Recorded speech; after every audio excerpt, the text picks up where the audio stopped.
በድንጋሌ ሥጋ በድንጋሌ ነፍስ የጸና ክብርት እመቤታችን ያደረገችው ተአምር ይህ ነው።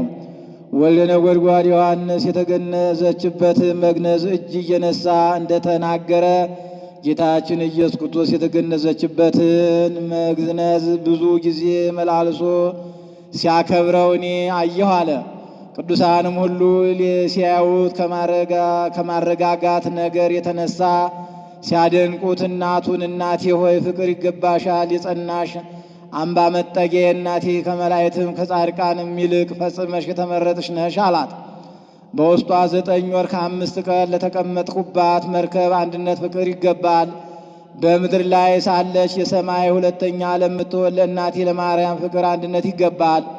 ከፍጥረት ሁሉ ለምትበልጥና ከፍ ለምትል ለአዳም ልጆች በኩር ለምትሆን ለእናቴ አንድነት ፍቅር ይገባል። እኔ በእሷ አድሬባት ለነበርሁ ለተመሰገነች መንበር አንድነት ፍቅር ይገባል። እኒህም የንጽሕት እናቴ ክንዶቿ ናቸው። ከእኔ በቀር አንዱ ስንኳ የሚጣፍጡ ፍሬዎች የተቀበለ ለሌላት ገነት እናቴ ፍቅር ይገባል። ይኸውም የሚያናግር ወተት ነው። ድንግል እናቴ ሆይ ከእኔ ጋር መከራ እንደተቀበልሽ እስከ ዘላለም ድረስ ረፍት ባለበት ቦታ እንሆ ዛሬ ደስ ይበልሽ። በዚህ ዓለም በሥጋሽ መከራን ድካምን እንደተቀበልሽ በሳቸው ፋንታ በመንግሥተ ሰማያት እስከ ዘላለም ድረስ ደስታን ተቀበይ። በዚህ ዓለም በሥጋሽ የተቀበልሽ ብትሆኚ አሁን ከእኔ ጋር ወደ ሰማይ አሳርግሽ ዘንድ ተነሽ። በክንድሽ እኔን የታቀፍሽ በዚህ ሥጋ ወደ ምድረ ግብፅና ወደ ብሔረ ኢትዮጵያ ብትሰደጂ ወደ ልዑላን ሰማያት ወደ ኪሩቤል ወገኖችሽ አደርስሽ ዘንድ ዛሬ ተነሽ። በእውነት የተወደድሽ እናቴ አንቺ በሥጋሽ የተራብሽ ብትሆኝ እስከ ዘላለም ድረስ ተድላ ደስታ ወዳለበት አገር እንሆ አሳረኩሽ።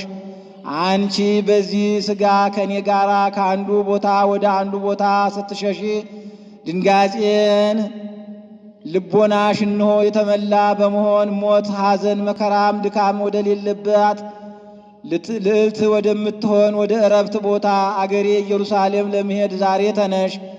ዓይኖችሽን ልቅሶን ሐዘንን የተሞሉ ቢሆኑ አንቺ ከዚህ ከመቃብር በአፋ ሆነሽ ያለቀሱ እንሆ ዛሬ የኪሩቤል መሰንቆች በሰማይ በፊትሽ ያመሰግናሉ። ጌታም ይህንን ተናግሮ የድንግል የእናቱን ሥጋ ያረጋጋል፣ ያከብራል። ከገናናነት እጅግ ድንቅ ነው። ጌትነት